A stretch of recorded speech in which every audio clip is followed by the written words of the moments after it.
The 1990s, hit squads in the KwaZulu police. Throughout the 1980s, Buthelezi deployed the KwaZulu police, KZP, as a tool of vicious repression against political opponents.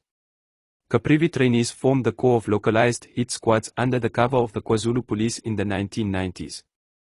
With the placing of most paramilitary unit members into the KZP, hit squad activities continued, this time with greater ease, since the killers now wore police uniforms.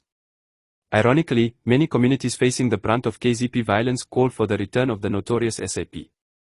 In 1991, a Supreme Court judge, moved by multiple accounts of generalized violence by the KZP against residents of the UDF/ANC supporting KwaMakutha township, granted an interdict restraining the KZP from attacking anyone in the entire township.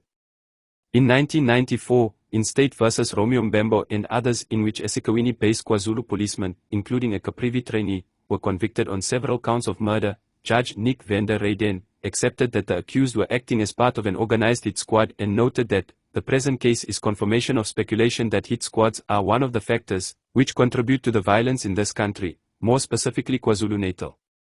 The court called for a full investigation into the alleged involvement of those persons identified by the accused as masterminds and puppet masters behind the eSekhawini hit squad. According to an affidavit provided to the Investigation Task Unit, ITU, by KZP Commissioner Lieutenant Gen Roy During, when he attempted to transfer District Commissioner of eSekhawini Brigadier C. P. Mzimila, who had been deeply implicated in hit squad activities in the area, Buthelezi personally intervened to stop the transfer. The ITU, in its report to the KZN Attorney General dated June 2, 1996, titled, The Case Against Persons Involved in the Establishment and Perpetration of Hit Squad Activity in eSekhawini and Surrounding Areas, recommended murder charges against several senior members of the IFP, KwaZulu government and police. Unsurprisingly, Tim McNally declined to prosecute. Buthelezi, in his capacity as Chief Minister and Minister of Police, orchestrated the paramilitary training of over 5,000 IFP members between September 1993 and early April 1994 at the Mloba and Imandlini Matling camps in northern Natal. The trainees were then sent back into their communities with instructions to train members of their communities and form self-protection units (SPUs). By this time, Buthelezi and the IFP had joined forces with far right-wing groups, such as the AWB, Afrikaner Resistance Movement, to oppose the democratic transition.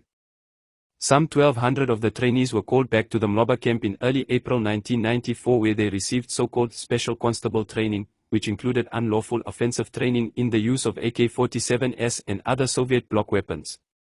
It was Buthelezi's intention to use these special constables to provide a military-type strike capacity within the KwaZulu police, particularly around the April 27, 1994 elections and thereafter, should he not be granted various concessions.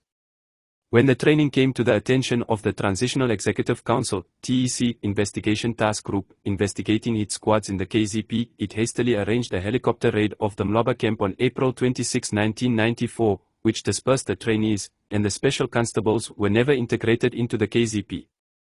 According to a 1996 report prepared by the ITU titled SPU Training Project, Caprivi trainees played a key role in the training and deployment of the SPUs. The SPUs gained access to large quantities of sophisticated weaponry supplied through individuals such as Eugene de Kock, who confessed to supplying the IFP with 6 truckloads of weapons and ammunition, AK-47s, RPGs, light machine guns and explosives. The ITU report described the SPUs as presenting the single biggest threat to the long-term stability of the KwaZulu-Natal region.